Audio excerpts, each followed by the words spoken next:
Assalamualaikum sahabat Afsar, cerita inspiratif tentang Islam yang legendaris. Hari ini saya akan menceritakan kisah yang penuh dengan pelajaran hidup. Tentang seorang anak yang durhaka kepada ibunya kemudian berakhir mengerikan menjadi batu. Namun sebelumnya saya sarankan untuk menuliskan sholawat Nabi Muhammad agar kelak mendapatkan syafaatnya di akhirat. Like dan subscribe channel ini agar tak ketinggalan cerita inspiratif Islam lainnya. Di sebuah desa kecil yang dikelilingi oleh sawah dan pegunungan di Jawa Barat, hiduplah seorang ibu bernama Nyai Sari dan anaknya, Jaka Sumantri. Nyai Sari adalah seorang wanita paruh baya yang hidup sederhana. Dia membesarkan Jaka seorang diri setelah suaminya meninggal karena penyakit saat Jaka masih bayi. Meski hidup dalam keterbatasan, Nyai Sari selalu memastikan Jaka tumbuh dengan penuh kasih sayang dan nilai-nilai kebaikan. Jaka adalah anak yang baik, penurut, dan cerdas. Ia membantu ibunya di sawah dan berjualan hasil panen di pasar. Tetangga sering memuji Jaka karena rajin dan sopan.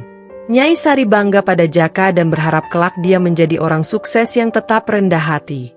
Bu, suatu saat Jaka akan jadi orang besar. Nanti ibu tak perlu lagi kerja di sawah, kata Jaka dengan semangat. Nyai Sari tersenyum haru, tetapi ia selalu mengingatkan Jaka, ingat, nak, tidak ada yang lebih penting dari budi pekerti. Harta dan tahta tidak berarti jika kau lupa pada asal-usulmu. Jaka mengangguk, meskipun di hatinya ia mulai bermimpi besar untuk meninggalkan desa. Setelah menyelesaikan sekolah dasar, Jaka mendapat beasiswa untuk melanjutkan pendidikan ke kota. Nyai Sari rela bekerja lebih keras demi mendukung kebutuhan Jaka yang tidak ditanggung beasiswa. Ia menjual sebagian tanah keluarga untuk membeli seragam dan bekal Jaka. Di kota, Jaka menunjukkan bakat luar biasa. Ia lulus dengan nilai terbaik dan mendapat pekerjaan di sebuah perusahaan besar. Ambisinya mendorong dia untuk terus bekerja keras hingga akhirnya ia membuka bisnis sendiri. Dalam waktu singkat, bisnis Jaka berkembang pesat. Ia menjadi salah satu pengusaha muda paling sukses di Jawa Barat. Namun, kesuksesan itu membawa perubahan dalam diri Jaka. Ia jarang pulang ke desa, dan jika sesekali ia pulang, sikapnya dingin. Ia malu dengan ibunya yang sudah tua dan penampilannya sederhana. Nyai Sari sering menunggu Jaka di depan rumah dengan harapan anaknya akan datang. Namun, Jaka selalu memberi alasan sibuk. Bahkan, saat Nyai Sari sakit, Jaka hanya mengirim uang melalui sopirnya. Bu, uang ini cukup untuk berobat dan kebutuhan ibu. Jangan lupa makan yang sehat, katanya dalam panggilan telepon singkat. Nyai Sari tidak meminta uang. Yang diinginkannya hanyalah bertemu Jaka, memeluk anak yang dulu penuh kasih sayang. Namun, ia tidak mengeluh. Ia tetap mendoakan Jaka dalam setiap sujudnya. Tetangga mulai membicarakan perubahan Jaka. Anak sebaik Jaka dulu, kok sekarang lupa sama ibunya sendiri?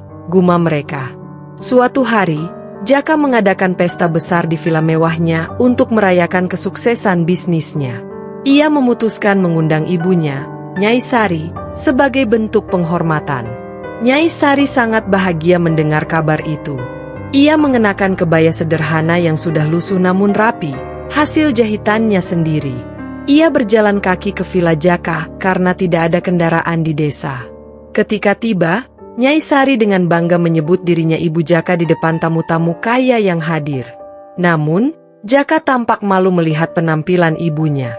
Wajahnya memerah saat beberapa tamu menatap Nyai Sari dengan tatapan mencemooh. Jaka langsung menghampiri ibunya. Bu, duduk saja di dapur.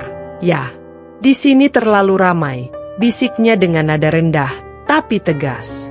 Nyai Sari tertegun, tetapi ia tidak ingin mempermalukan anaknya. Ia berjalan ke dapur dengan langkah pelan, menahan air mata yang hampir tumpah. Ia duduk di sudut dapur, mendengar sorak-sorai tamu-tamu dari ruang utama. Pesta berakhir, tapi Jaka tidak sempat menemui ibunya lagi. Ia sibuk mengantar tamu-tamunya pergi. Sebelum pulang, Nyai Sari mencoba berbicara dengan Jaka.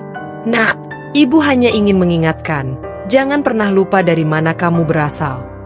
Namun, Jaka hanya mengangguk tanpa benar-benar mendengar. Setelah kejadian itu, sikap Jaka semakin dingin. Puncaknya, Ia meminta ibunya menjual tanah rumah keluarga untuk proyek bisnisnya. Ketika Nyai Sari menolak, Jaka marah besar dan mengusir ibunya.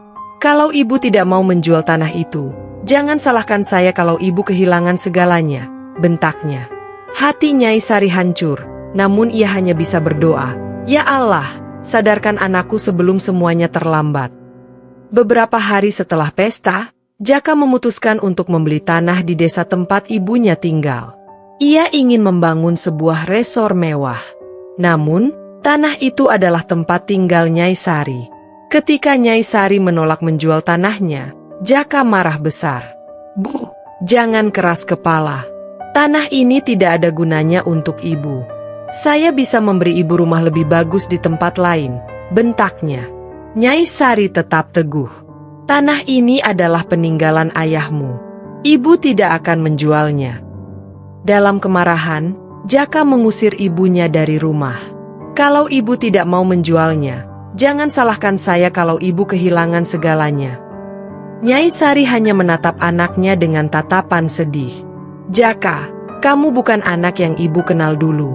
Semoga Allah membuka hatimu." Beberapa minggu kemudian, ketika Jaka datang ke desa untuk memulai proyeknya, sebuah kejadian aneh terjadi. Langit mendung, dan angin kencang tiba-tiba berhembus. Saat Jaka berdiri di tanah yang ingin dia bangun, tubuhnya perlahan mulai berubah menjadi batu.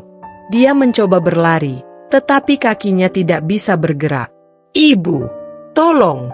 teriaknya. Nyai Sari yang mendengar teriakan itu datang, tapi sudah terlambat.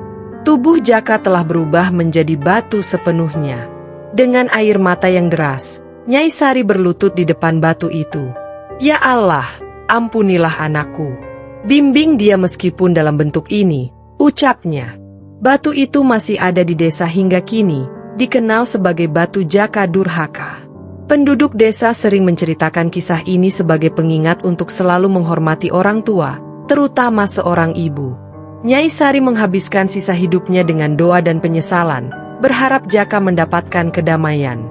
Kisah Jaka dan Nyai Sari menjadi pengingat abadi bagi siapa saja yang mendengarnya. Kesuksesan yang diraih Jaka dengan kerja keras dan ambisi besar ternyata tidak cukup untuk menggantikan nilai-nilai luhur yang diajarkan ibunya sejak kecil: menghormati, bersyukur, dan berbakti kepada orang tua. Keberhasilan tanpa budi pekerti ibarat bangunan megah tanpa fondasi, rapuh dan mudah runtuh. Hikmah dari kisah ini sederhana, tetapi mendalam. Hormatilah orang tua, terutama seorang ibu yang telah mengorbankan segalanya untuk membesarkan kita. Harta, jabatan, dan kekuasaan tidak akan berarti jika kita kehilangan akar dan melupakan mereka yang menjadi alasan kita ada. Batu Jaka Durhaka masih berdiri hingga kini, menjadi saksi bisu sebuah kisah tragis yang mengandung pesan luhur. Setiap orang yang melewati tempat itu seakan diingatkan untuk selalu rendah hati dan menghormati orang tua, agar kesuksesan yang diraih tidak menjadi malapetaka.